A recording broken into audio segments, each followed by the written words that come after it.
Congress party తనతో పాటు మొత్తం ఒక 28 పార్టీలను కలుపుకుని ఇండి అనే ఒక కూటమిని ఏర్పాటు చేసింది.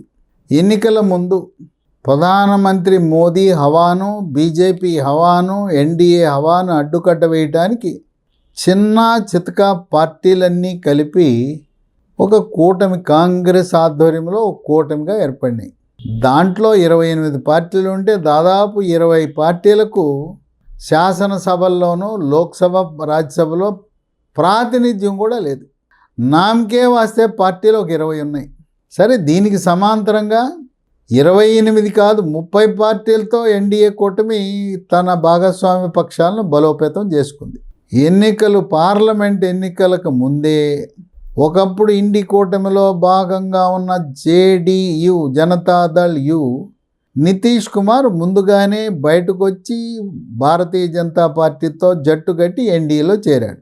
ఇక వీళ్ళ ధోరణి నచ్చక ఆమ్ ఆద్మీ పార్టీ పార్లమెంట్ ఎన్నికలకు ముందే పక్కకు తప్పుకున్నారు.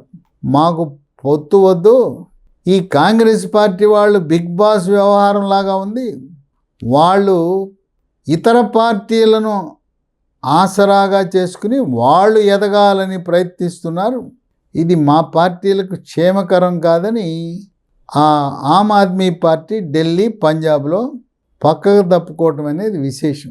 ఇక పార్లమెంట్ ఎన్నికల్లో ఇండి పార్టీ ఘోర పరాజయం చెందటం, ఇక అక్కడి నుంచి లుకలుకలు ప్రారంభమైనాయి, ఇక చీలికలు ప్రారంభమైనాయి. ఇండి కూటమి ముక్కలు చెక్కలు.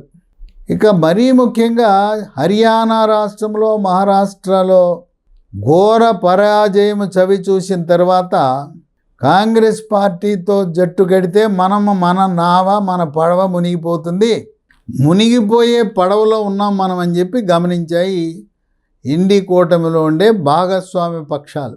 ఒక్కొక్కరుగా బయటకు వచ్చేస్తున్నారు. ఉత్తరప్రదేశ్లో సమాజ్వాదీ పార్టీకి చెందిన అఖిలేష్, ఆయన కాంగ్రెస్ కూటమి నుంచి బయటకు వచ్చి ఆయన లోక్సభ, రాజ్యసభలో కూడా కాంగ్రెస్ చేస్తున్న ఆ అల్లరి ఆందోళనలో భాగస్వామి కాలేదు. ఇక సమాజ్వాదీ పార్టీ అవుట్. ఇక తర్వాత టీఎంసీ, తృణమూల్ కాంగ్రెస్, పశ్చిమ బెంగాల్ దీదీ మమతా బెనర్జీ గమనించింది, కాంగ్రెస్ వాళ్ళు నన్ను వాడుకోవాలని చూస్తున్నారు, ఇక వాళ్ళు మునిగిపోయే పడవే అని చెప్పి గమనించి తృణమూల్ కాంగ్రెస్ కూడా కాంగ్రెస్ పార్టీ కూటమికి రామ్ రామ్ చెప్పేశారు.